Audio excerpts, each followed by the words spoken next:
Hi, I'm Jonathan Engwall, and I'll be reviewing Book 1 of the Anthology, Thieves World for Advanced Dungeons & Dragons Uncensored.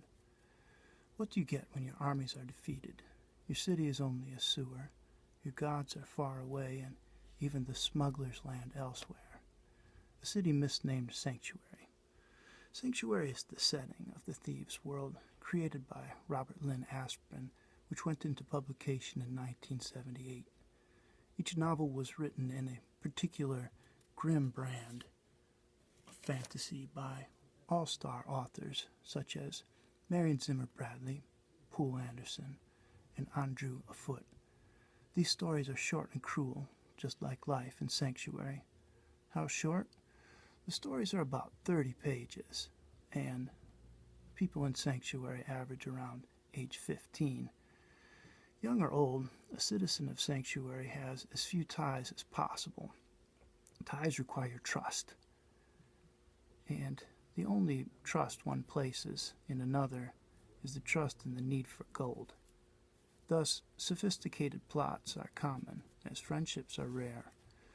For instance, even the nephew of the Emperor of Rankine fears the noose after killing one of his own bodyguards in a squabble over a sack of coin and a religious artifact. So he tosses the body into bed with a co-conspirator, freshens the scene with a little slaughtered hog, and then raises an alarm. After all, it's a smarter, tougher governor, that is his exile-like position in the Rankine Empire, who discovers traitors in the act of plotting in bed instead of in the act of paying a trickster thief in the desert, right? You've got to be smart, quick, and thoroughly deviant to live very long in Sanctuary. Take one thumb, for example. Having lost only one thumb is nearly celebrity status for the old tavern keeper, though he's quite saintly in his guardianship of the local prostitutes in their celebrated row of hostels. He's not one to play it safe, or is he? You see, young Thumb has a terrible drug habit. Yes, that's a taste of what these stories are like, drugs and murder.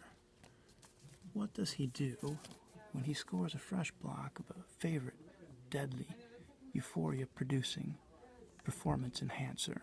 Well, he makes his first deal with the city guard, of course.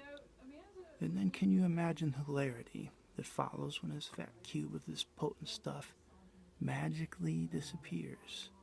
Yes, drugs, murder, and magic too. Outright sorcery would rule Sanctuary if the wizards would teach it, or at least get along. Instead, they watch the brief lives of those without skill or fortune from on high, so to speak, as they simply walk among the others as they choose, mostly avoiding each other and often avoiding doing anything at all besides the rare occasion to kill another wizard. Now we have drugs, murder, sorcery, and I mentioned poverty and the ever-growing ranks of amputees. What else can there be but blacksmithing? Yes, the world of Sanctuary revolves around a blacksmith and his charlatan healer wife. These two crazy kids risk it all on a hunch that a friend of a friend will become a human sacrifice with a wild body-switching scheme perpetrated in a rainstorm on the very eve of a new temple's consecration. Did they even consider that those same temples and gods, one of them the super avatar of the emperor himself, served to make Sanctuary as lovely as it is? Well, no one's perfect. At 12 books of numerous short, grisly stories, there is always something in Thieves' World for anyone who dares. And besides a wild and woolly cast of living and dead characters, the list of contributors is stellar. Poole Anderson, Marion Zimmer Bradley, Lynn Abbey, John Bruner, Robert Aspirin, Joe Haldeman, Christine DeWeese, and Andrew Afoot.